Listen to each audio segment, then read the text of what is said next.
Selamat sejahtera kepada Puan dan rakan-rakan sekalian. Nama saya Uimeifeng, nomor metrik saya ialah 03-20F1005. Kumpulan kami terdapat 4 orang, yaitu yang pertama adalah saya Uimeifeng, Muhammad Arimizang, Angija dengan Mukesh. Hari ini kumpulan kami akan membentangkan tajuk kajian pemikiran tokoh etika dan peradaban.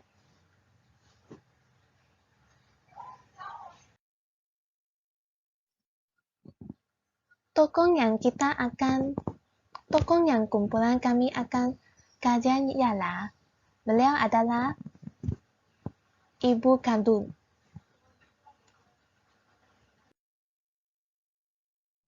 Saya akan membentangkan tentang biodata Ibu Khaldun. Nama sebenar Ibu Khaldun ialah Abu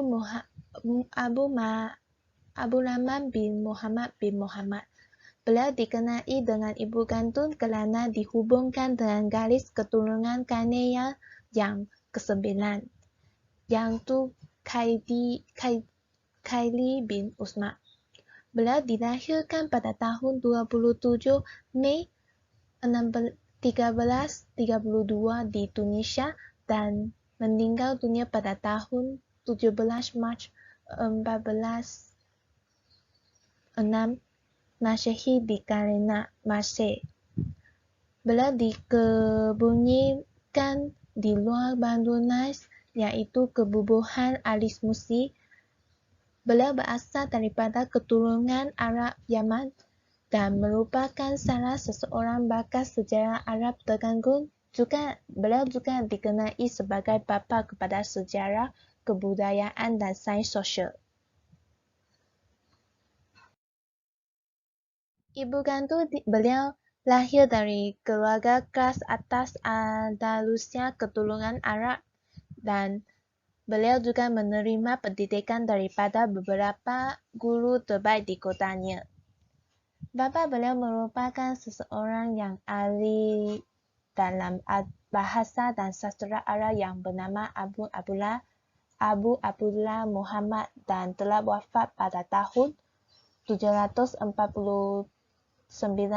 H akibat wabak pes yang melanda Afrika Utara. Ibu Khaldun bekal pendidikan itu untuk membantu membentuknya menjadi seseorang intelektual dengan minat mendalam dalam masalah politik dan sosial. Jawatan yang disandang oleh Ibu Khaldun termasuklah setiap usaha negara di Istana Sultan Abu Ishaq dan Sultan Abu Aman, dan beliau juga memegang jawatan anggota Majlis Islamiyah di Syekh Maghribi, dan dia juga pernah menjadi ketua hakim negara di Mesir, dan dia juga merupakan seorang penada misteri di Bagus.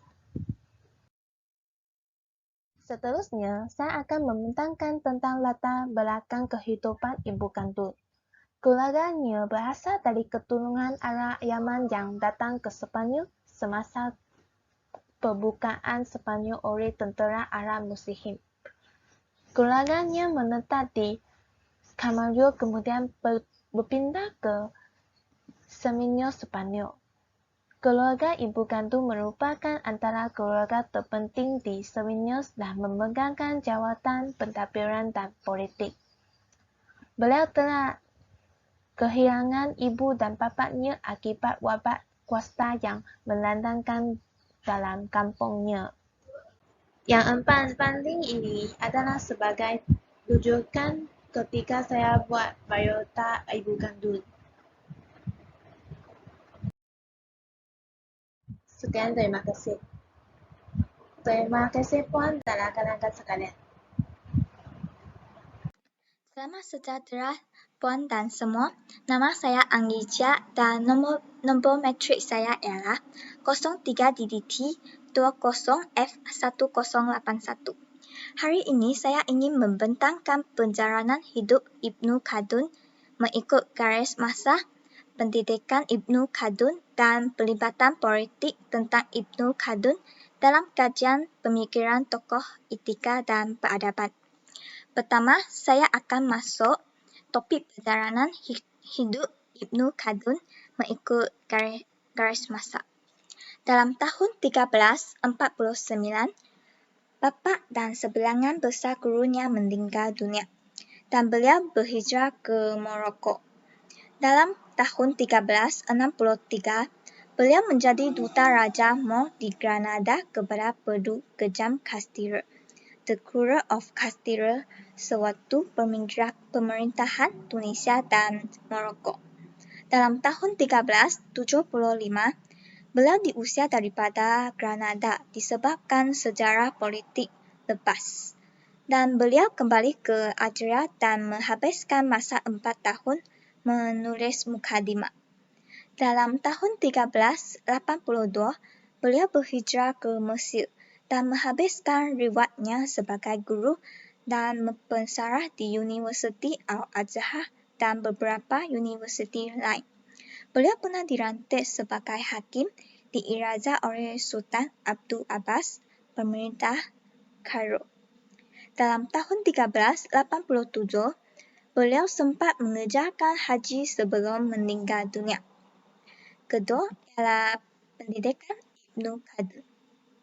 Beliau mendapat pendidikan awal daripada bapaknya dengan mempelajari asas-asas agama seperti Al-Quran, fiqh, hadis dan tauhid di Masjid Al-Quba, Tunisia.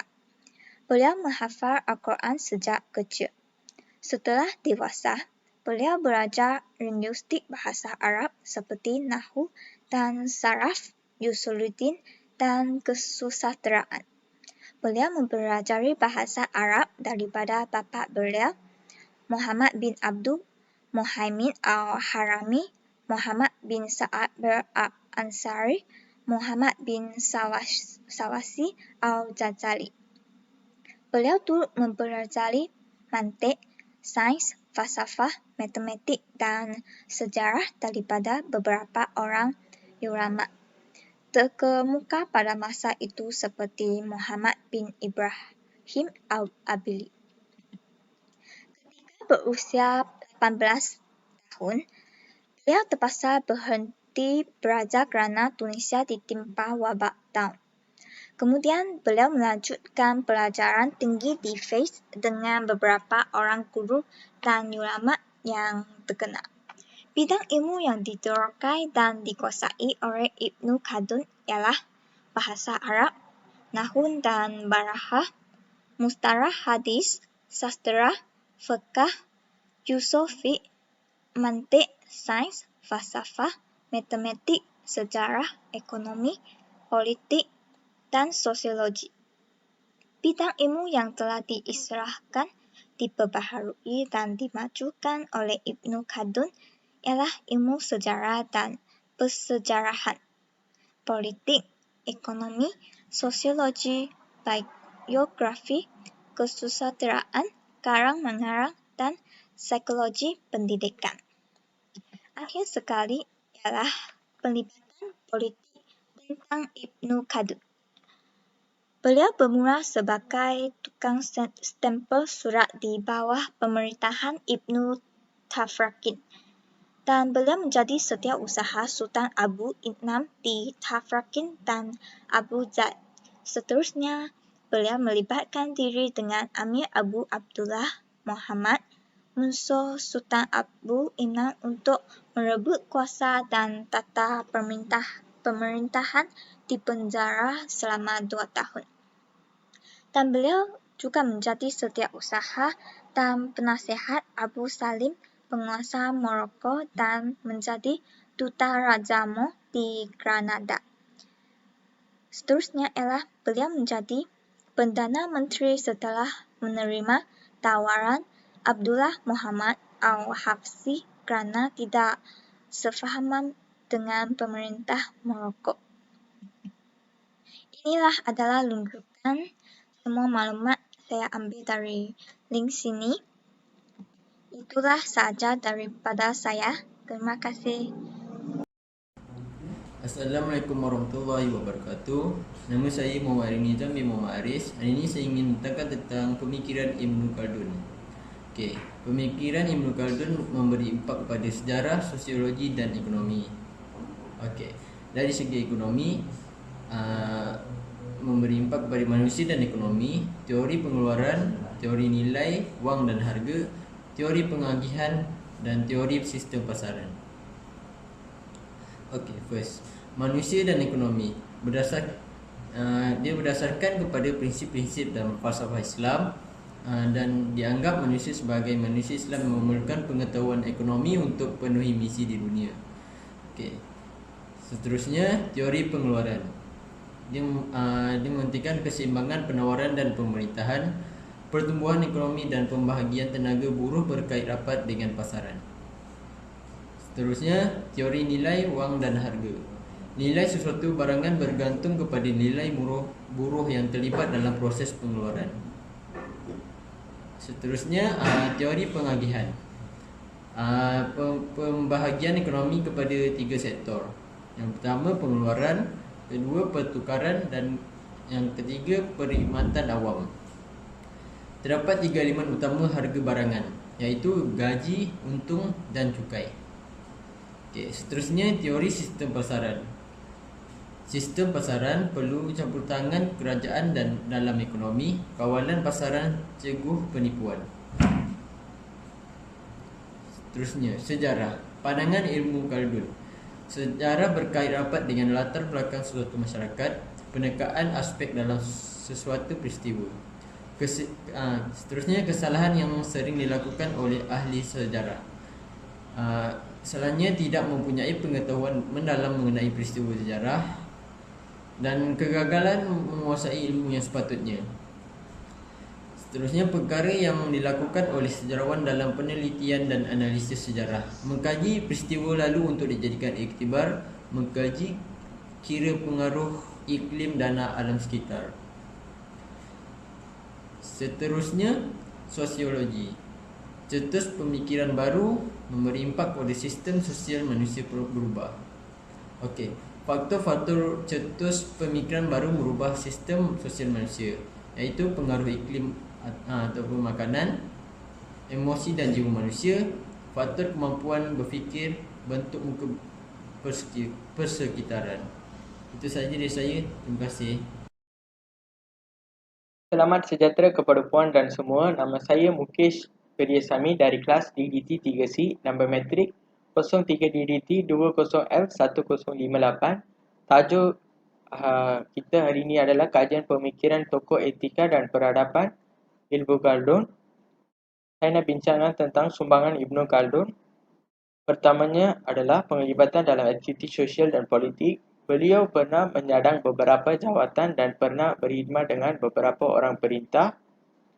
Banyak menyandang jawatan penting seperti Setiausaha Negara, anggota Majlis Ilmiah, anggota Jabatan Setiausaha dan sebagainya. Jabatan tersebut memberi peluang untuk berkhidmat kepada negara dengan lebih berkesan. Yang keduanya adalah sumbangan dalam bidang ilmu dan pemikiran Islam.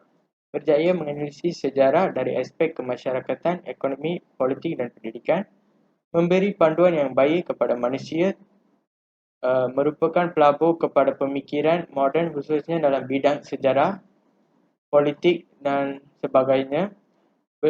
Pemikiran beliau sering dijadikan wacana, tema seminar, persidangan ilmiah dan testis di peringkat pengajian tinggi ekonomi, sosiologi dan pendidikan.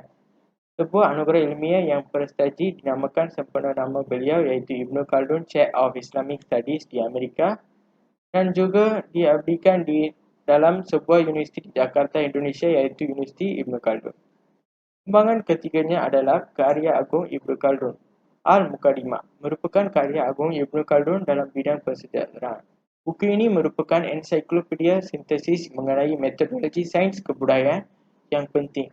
Buku ini membantu ahli sejarah dalam penghasilan kajian yang benar dan ilmiah. Buku ini membahaskan secara terperinci tentang sejarah dan pensejarahan.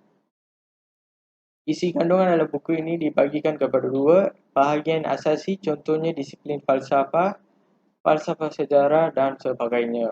Tidak asasi pula geografi, kebudayaan, politik, agama dan juga sebagainya.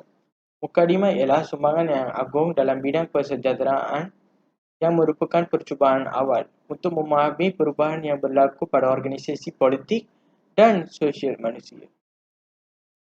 Sumbangan yang seterusnya adalah pengasas falsafah sejarah.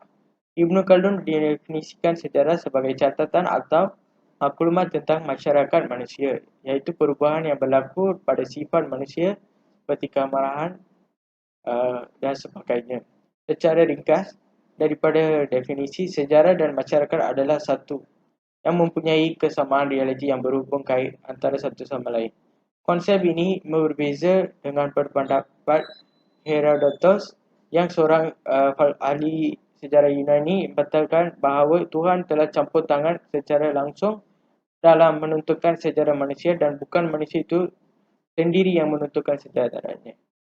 Ibnu Khaldun telah menetapkan beberapa prinsip untuk sejarah. Menurut beliau, manusia sendiri yang menentukan sejarahnya, kecuali merupakan yang melanggar hukum Allah, sama ada hukum tersurat dalam wahyu atau tersirat dalam hukum alam akan menentukan Allah. Berjaya memurnikan ilmu sejarah dengan menjadikan rasional sebagai kayu ukur fakta sejarah. Sumbangan yang seterusnya adalah sebagai kebudayaan. Merupakan pengiat budaya dan kesusastraan Arab, pengajian kesusastraan dengan Syekh Muhammad di Tunisia dimanfaatkan untuk menajamkan kemahiran dalam bersyair. Banyak menghasilkan syair semenjak kanak-kanak lagi. Kemahiran Ibnu Khaldun dalam bidang syair jelas kelihatan dalam karyanya Al-Muqaddimah apabila beliau menambahkan tentang syair Arab. Dan sumbangan yang terakhirnya adalah sebagai bapa ekonomi Islam. Ibnu Khaldun dikenali sebagai bapa ekonomi Islam kerana pemikiran teori ekonomi yang logik dan realistik. Ibnu Khaldun telah mengutarakan beberapa prinsip falsafah seperti keadilan, hardworking dan sebagainya. Ibnu Khaldun melihat manusia sebagai memerlukan pengetahuan ekonomi untuk memenuhi misinya di atas muka bumi. Manusia perlu menjauhi perbuatan jahat, sebaliknya perlu mengikut ajaran Islam untuk memberi keutamaan kepada masyarakat akhirat. Beliau juga mengumpulkan teori bahawa perekonomian sentiasa berada dalam keseimbangan antara penawaran dan permintaan. Menurut beliau, faktor pengeluaran seperti tanah telah tersedia, faktor Buddha masih dianggap faktor terpenting dalam proses pengeluaran.